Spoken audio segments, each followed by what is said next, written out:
Dear students, in today's lecture, we will discuss real versus nominal GDP concept. As we have studied in our previous lectures that GDP is a measure of currently produced final goods and services, and also we measure GDP by using three different rules, and we know that GDP measures the total spending on goods and services in all markets in the economy when we use expenditure method. तो अगर total spendings जो हैं वो year two year rise करते हैं तो two things must be true, यानी हम जानते हैं कि जो जीडीपी होती है वो हमारी टोटल स्पेंडिंग्स होती हैं उन गुड्स एंड सर्विसेज के ऊपर जो इकोनॉमी में प्रोड्यूस की जाती हैं। और अगर वो आपकी स्पेंडिंग्स जो हैं वो ओवर ईयर टू ईयर जो है ना वो इंक्रीज हो रही हैं, तो दो चीज़ें उससे हमें पता चलती हैं। जो फर्स्ट पॉइंट होगा वो ये होगा, the economy is producing a larger output of goods and services, and the second one would be goods and services are being sold at higher prices. देखें, अगर हम ये देखना चाहें कि किसी भी इकोनॉमी के अंदर जो स्पेंडिंग्स हैं वो हर साल बढ़ रही हैं, आपके जो अखराजात हैं वो हर साल बढ़ रहे हैं, इसका मतलब ये होगा कि हमारे पास 2 पॉइंट्स हमारे सामने आ सकते हैं। पहला, वो जो स्पेंडिंग बढ़ने की वजह हो सकती है, वो ये हो सकती है कि आपकी इकोनॉमी के अंदर जो गुड्स एंड सर्विसेज़ हैं वो ज़्यादा प्रोड्यूस हो रही हैं। पिछले साल कम प्रोड्यूस हो रही, इस साल ज़्यादा प्रोड्यूस हो रही हैं। तो ये एक वजह हो सकती है जिसकी वजह से स्पेंडिंग्स बढ़ी हैं। या फिर दूसरी वजह ये हो सकती है कि जो गुड्स एंड सर्विसेज़ हैं, वो तो उतनी ही प्रोड्यूस हो रही हैं, जितना प्रीसीडिंग ईयर्स में प्रोड्यूस हो रही थी। लेकिन सिंपल इन सालों में क्या हो रहा है कि जो प्राइसेज़ हैं वो हाई होना शुरू हो गई हैं, जिसकी वजह से स्पेंडिंग्स बढ़ गई हैं। तो 2 ही हमारे पास कॉज़ेज़ हो सकती हैं आपकी जो spendings on goods and services के बढ़ने की, कि या तो आपकी गुड्स एंड सर्विसेज़ ज़्यादा प्रोड्यूस हो रही हैं, या फिर दूसरा एस्पेक्ट ये हो सकता है कि प्राइसेज़ जो होती हैं वो इंक्रीज़ जो है ना वो कर गई हैं। When studying changes in the economy over time, economists want to separate these two effects. In particular, they want a measure of the total quantity of goods and services the economy is producing that is not affected by changes in the prices of those goods and services. जब भी economist जो हैं वो economy के अंदर over time changes देखना चाहते हैं ना, तो वो इन दोनों इफेक्ट्स को सेपरेट करके वो चेंजेस देखते हैं। ख़ास तौर पे अगर जो इकोनॉमिस्ट हैं वो आप कह लें कि ये देखना चाहें कि क्या इफेक्ट जो है ना वो हमारी इकोनॉमी के ऊपर जो है ना वो आ रहा है, तो उसके लिए वो total quantity of goods and services जो किसी इकोनॉमी के अंदर प्रोड्यूस की जा रही होती हैं, उनको लेते हैं। यानी ये देखने के लिए कि आपकी इकोनॉमी ग्रो कर रही है या आपकी इकोनॉमी जो है ना वो डाउनवार्ड ट्रेंड की तरफ जा रही है, तो उसके लिए ज़्यादातर जो है ना वो यही एक मेजर इस्तेमाल किया जाता है कि हम ये देखते हैं कि ओवरऑल जो quantity of goods and services हैं वो बढ़ी हैं या कम हुई हैं। अब तो हमारे पास अगर हम देखें, जो ऊपर 2 हमने कॉजेज़ बयान की हैं, तो 2 हमारे पास कॉन्सेप्ट्स जो हैं वो प्रिंसिपल्स ऑफ मैक्रो इकोनॉमिक्स में जो है ना वो हमें मिलते हैं। पहला नॉमिनल जीडीपी है और दूसरा रियल जीडीपी है। अब ये देखते हैं कि नॉमिनल जीडीपी क्या होती है, फिर हम देखेंगे कि रियल जीडीपी जो है ना वो क्या होती है। तो अभी जो हम डेफिनेशन बयान करते हैं ना जब ग्रॉस डोमेस्टिक प्रोडक्ट की, तो हम उसको सिंपल यूँ बयान करते हैं कि GDP is a measure of currently produced final goods and services evaluated at current market price। कि जब हम किसी भी साल के दौरान जो गुड्स एंड सर्विसेज प्रोड्यूस होती हैं उसको हम करंट मार्केट प्राइसेस के ऊपर एवेल्युएट करते हैं, तो हमारे पास जो एक फिगर आता है उसको हम नॉमिनल जीडीपी का जो है ना वो नाम देते हैं। लेकिन अगर हम एक ऐसा मेजर लेना चाहें जो कि चेंज इन प्राइसेस से अफेक्ट ना हो रहा हो, तो फिर उसके लिए हम एक आप कह लें मेजर लेते हैं जिसको हम रियल जीडीपी का नाम देते हैं, which is the production of goods and services evaluated at constant prices. So look at the difference between these two concepts. Nominal GDP हम क्या करते हैं उसमें कि जो हमारे पास aggregate of goods and services होती हैं, यानी जो मजमूआ होता है हमारे पास अशिया और खिदमात का with in a specific period of time, उसको हम evaluate करते हैं at current market price. And in real GDP हम जो आपके गुड्स एंड सर्विसेज होती हैं उसको करंट प्राइस पे evaluate नहीं करते, बल्कि उसको हम evaluate करते हैं at some constant प्राइस। अब वो जो कांस्टेंट प्राइस होते हैं बेसिकली वो बेस ईयर की प्राइस होती है। अब यहाँ पे मैंने अभी एक लफ्ज़ बोला है बेस ईयर। अब अल्टीमेटली आपके ज़हन में ये बात गई होगी कि बेस ईयर क्या होता है।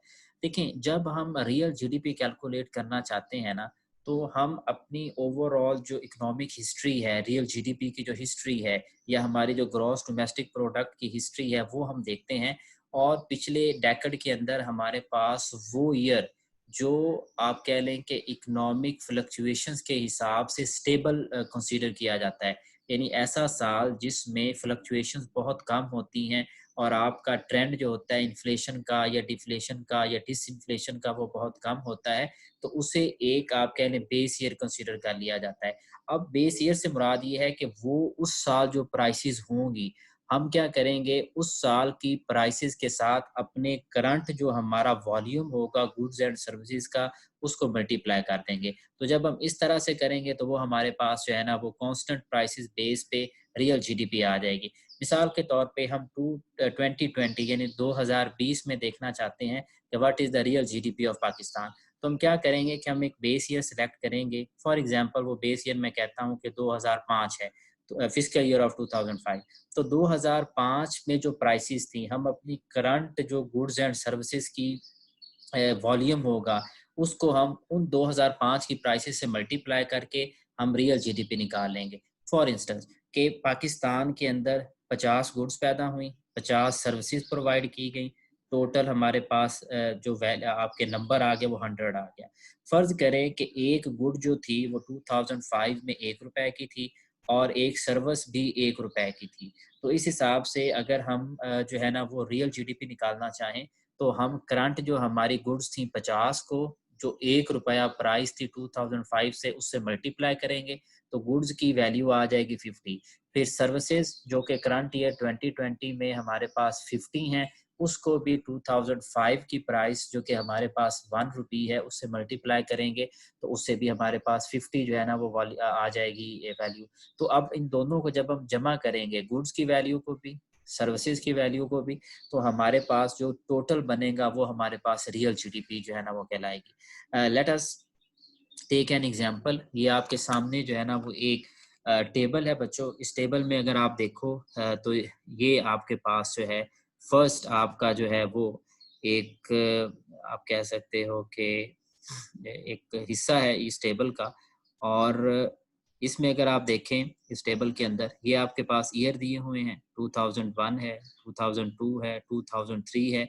ये प्राइस है किसी, इसको आप गुड्स कह लें, यानी ये जो आपका हिस्सा है ये, इसको आप गुड्स का नाम दे लें और ये क्वांटिटी इसको आप जो है ना वो सर्विसेज कह दें।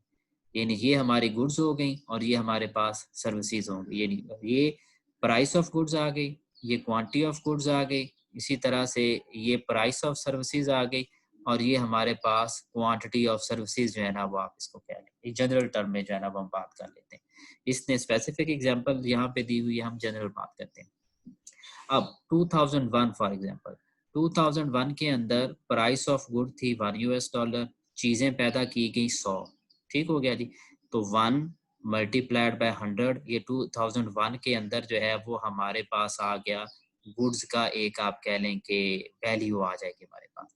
फिर 2001 के अंदर एक सर्विस जो थी वो $2 में मिल रही थी, 50 सर्विसेज प्रोवाइड की गई, तो 2 मल्टीप्लाइड बाय 50 ये हमारे पास जो है वो आ जाएगी टोटल सर्विसेज की वैल्यू। तो एक को 100 से मल्टीप्लाई करें तो हमारे पास रिजल्ट बनेगा, सिंपल सी बात है 100। और जब हम जो है वो 2 को मल्टीप्लाई करते हैं 50 के साथ तो भी हमारे पास रिजल्ट आता है 100। तो 100 को 100 के साथ जमा करेंगे, ये 100 प्लस ये 100, तो हमारे पास टोटल 2001 में हमारी जो नॉमिनल जीडीपी थी वो $200 थी। ये थी नॉमिनल जीडीपी। इसी तरह से आप 2002 में कर सकते हो। अब 2002 में देखें, 2002 में क्या हुआ कि 2002 में जो प्राइस है वो गुड्स की $1 से बढ़ के $2 होगी। यानी अब एक शय $1 की बजाय $2 की मिलेगी। गुड्स जो हैं वो 100 से बढ़ के 150 हो गई। तो अब गुड्स की जब हम वैल्यू लेंगे तो हम क्या करेंगे, हम इस 2 को इस 150 के साथ जो है ना वो मल्टीप्लाई कर देंगे, और जब हम इनको मल्टीप्लाई करेंगे तो हमारे पास रिजल्ट आ जाएगा ये वाला, ये हमारे पास इसको आप करोगे तो 300 बन जाएगा। फिर सर्विसेज की जो प्राइस है वो भी $2 से बढ़ के पर सर्विस $3 हो गई, और सर्विसेज की क्वांटिटी भी बढ़ गई, वो 100 हो गई। तो यहाँ पे हम क्या करेंगे, इस 3 को इस 100 के साथ मल्टीप्लाई करेंगे तो ये भी 300 बन जाएगा। तो 300 ये प्लस 300 ये, इनको जमा किया तो 600 ये हमारे पास जो है वो 2002 की नॉमिनल जीडीपी आ गई। इसी तरह से 2003 की हम कैलकुलेट कर सकते हैं। अब आ जाते हैं कि रियल जीडीपी कैसे कैलकुलेट की जाती है। तो रियल जीडीपी में as I told earlier that we have to take a base year. Base year वो ईयर होता है जिसमें रिलेटिवली प्राइसेस स्टेबल रहती हैं। तो फॉर एग्जांपल हम जो 2001 है, ये वाला ईयर जो है, इसको हम ले लेते हैं बेस ईयर। ठीक है। अब होगा क्या कि हम 2002 की जो क्वांटिटी होगी गुड्स और सर्विसेज की, और इसी तरह से 2003 में जो क्वांटिटी होगी गुड्स एंड सर्विसेज की, उनको मल्टीप्लाई करेंगे गुड्स को $1 के साथ, और जो सर्विसेज हैं उनको $2 के साथ। ठीक है। अब करंट प्राइस नहीं लेंगे, बेस प्राइस लेंगे। अब देखें 2002 में जो हमारी क्वांटिटीज थी वो कितनी हैं, 150, ये पड़ी हुई है। तो हम क्या करेंगे, 150 को हम मल्टीप्लाई करेंगे $1 के साथ। ये देखें, जब इसको 150 से मल्टीप्लाई करेंगे तो ये हमारे पास एक वैल्यू आ जाएगी आपकी 2002 में गुड्स की। फिर इसी तरह से हम क्या करेंगे, जो सर्विसेज हैं वो प्रोवाइड की जा रही हैं 2002 के अंदर जो है वो 100।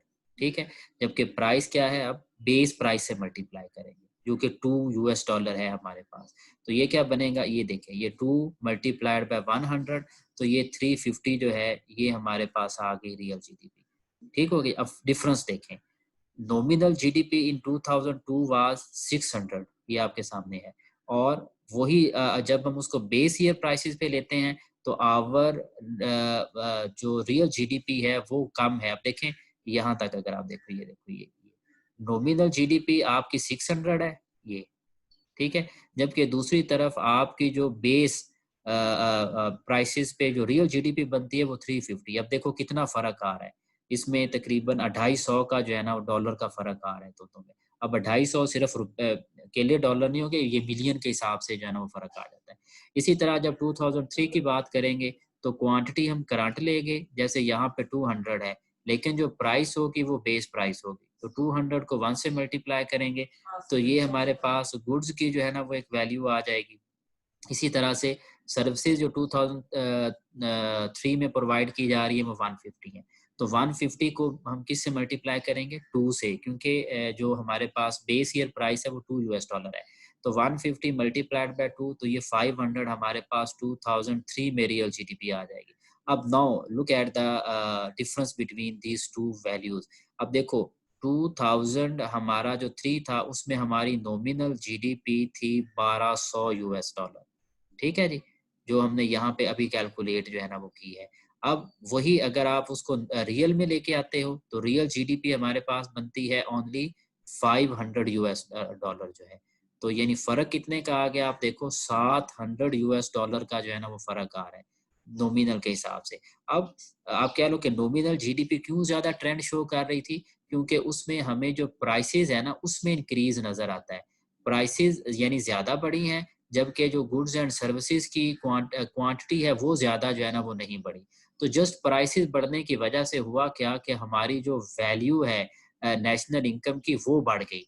हालांकि एक्चुअल में वही चीजें जो हम पहले प्रोड्यूस कर रहे थे उससे कुछ थोड़ी सी ज्यादा हमने प्रोड्यूस की, तो जो वो इतना ज्यादा जो है ना वो इंक्रीज जो है ना वो उसमें नहीं बनता है, जिसकी वजह से हमारी आप कह लें रियल जीडीपी जो है ना वो कम है, जबकि जो नॉमिनल जीडीपी उसकी वैल्यू जो है ना वो बहुत ज्यादा है।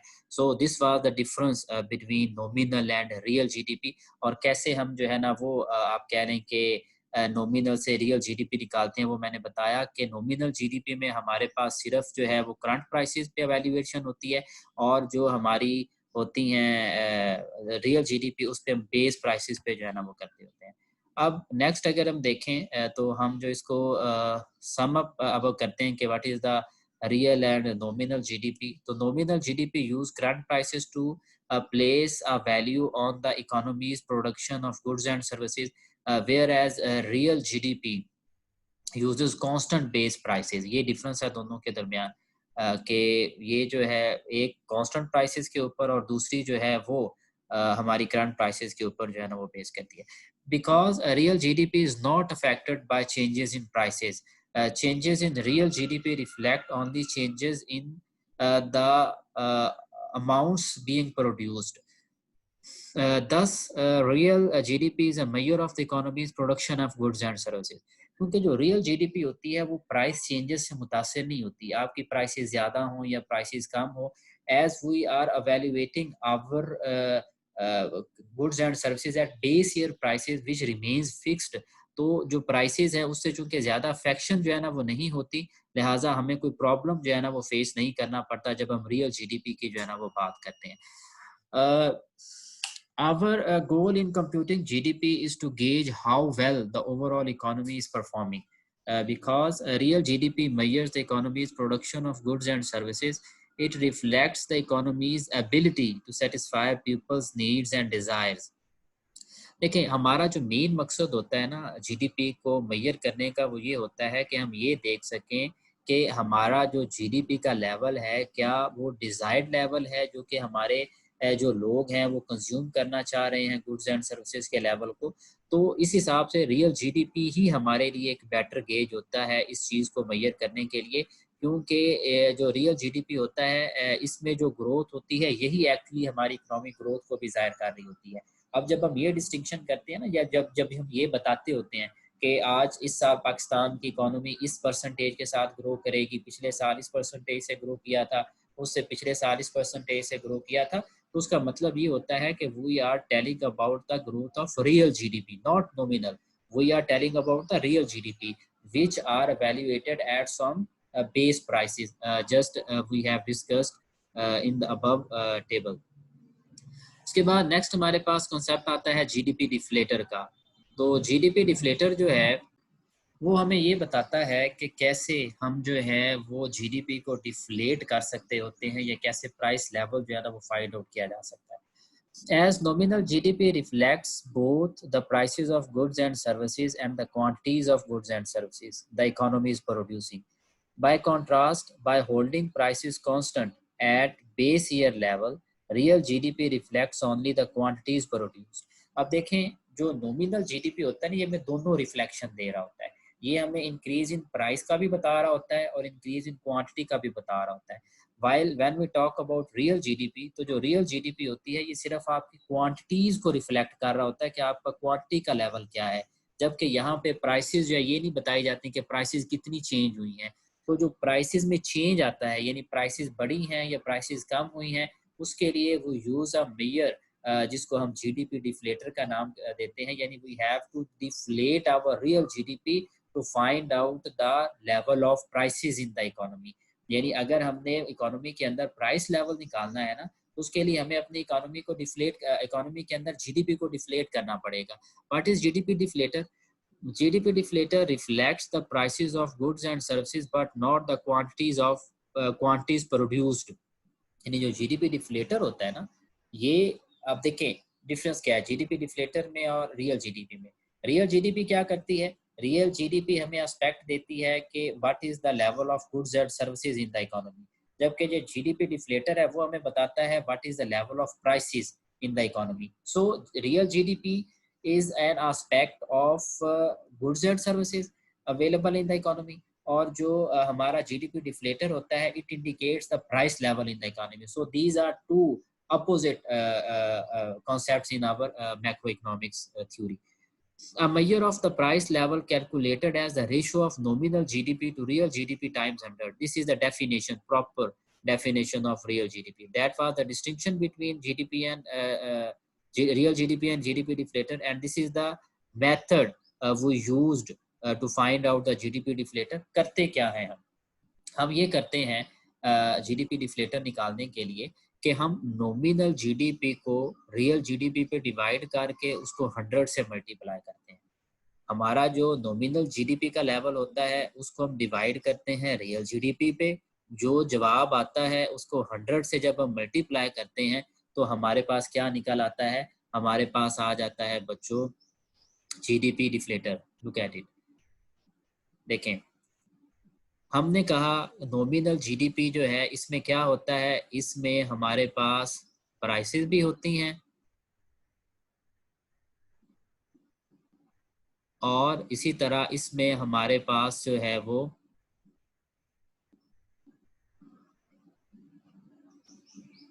और इसी तरह से इसमें हमारे पास जो है वो आपकी जो है ना वो क्वांटिटीज भी होती हैं, यानी ये दोनों को ज़ाहिर कर रहा होता है।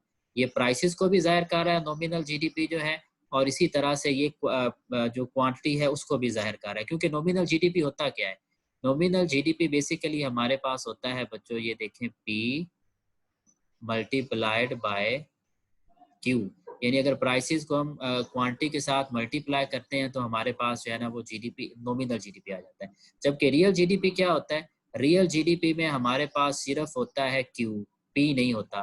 तो हम क्या करते हैं, जब हम पी मल्टीप्लाइड बाय क्यू को क्यू पे डिवाइड करते हैं तो क्यू क्यू के साथ कट जाएगा। ये मतलब एक्सप्रेशन अगर आपने नीचे वाला अगर आप ना लें, यानी इसको अगर मैं ख़त्म कर देता हूँ तो ये नीचे हमारे पास जो है ना वो क्यू आ जाता है। तो जब यहाँ पे आप कह लो कि ये चूंकि सिर्फ क्यू को ज़ाहिर कर रहा है, ये पी और क्यू दोनों को ज़ाहिर कर रहा है नॉमिनल जीडीपी, इसको जब डिवाइड करते हैं हम क्यू क्यू के साथ कैंसिल आउट हो जाएगा, पीछे हमारे पास सिर्फ जो है ना वो प्राइस रह जाएगी। तो इस तरह जो जीडीपी डिफ्लेटर होता है ये सिर्फ हमारी प्राइसेस को जाहिर करता है, जबकि वो जो क्वांटिटी का ट्रेंड होता है ना वो एक दूसरे के साथ कैंसिल आउट हो जाता है। फिर हम उसको 100 के साथ मल्टीप्लाई करते हैं तो हमारे पास परसेंटेज फॉर्म में जो है ना वो प्राइसेस आ जाती हैं कि हमारा प्राइस का लेवल जो है ना वो क्या जा रहा है। तो ये हमारे पास होता है जीडीपी डिफ्लेटर, जो कि हम यूज़ करते हैं बेटा प्राइस लेवल को जो है ना वो फाइंड आउट करने के लिए। अब इसकी अगर हम न्यूमेरिकल एग्जांपल देखें तो इसके न्यूमेरिकल एग्जांपल ऊपर ही जो हमारा एक टेबल था जो लास्ट हमने डिस्कस किया, ये देखें। अगर आप बेस पीरियड के लिए लेंगे तो बेस पीरियड के लिए हमारा जो आंसर आएगा जीडीपी डिफ्लेटर का वो 100% आएगा। फिर 2002 में लें, 2002 में नॉमिनल जीडीपी थी हमारी 600 और रियल जीडीपी थी 350। तो हमने क्या किया, 600 को 350 से डिवाइड किया और फिर 100 से मल्टीप्लाई किया तो 171 आंसर आ गया। इसी तरह से 2003 में देखें तो 2003 में नॉमिनल जीडीपी 1200 है, रियल जीडीपी 500 है। तो 1200 को 500 पे डिवाइड करके 100 से मल्टीप्लाई किया तो 240, यानी 201 की निस्बत जो है 71% इंक्रीज आया है प्राइसेस में 2002 के अंदर। और इसी तरह से 140 यानी 140%, 240 में से 100 माइनस करें ना तो आपको पता चल जाएगा कि 140% प्राइसेस जो है ना वो इंक्रीज की हैं 2001 की निस्बत 2003 के अंदर। तो ये हमें जीडीपी डिफ्लेटर ही जो है ना वो इसके बारे में जो है ना वो बताता है। अब इसके बाद अगर ये था हमारा ओवरऑल जीडीपी डिफ्लेटर, जिसको जो है ना वो हमने अभी डिस्कस किया है। बिकॉज इसमें वही बात आ जाती है कि GDP deflator is showing only the prices trend in the economy.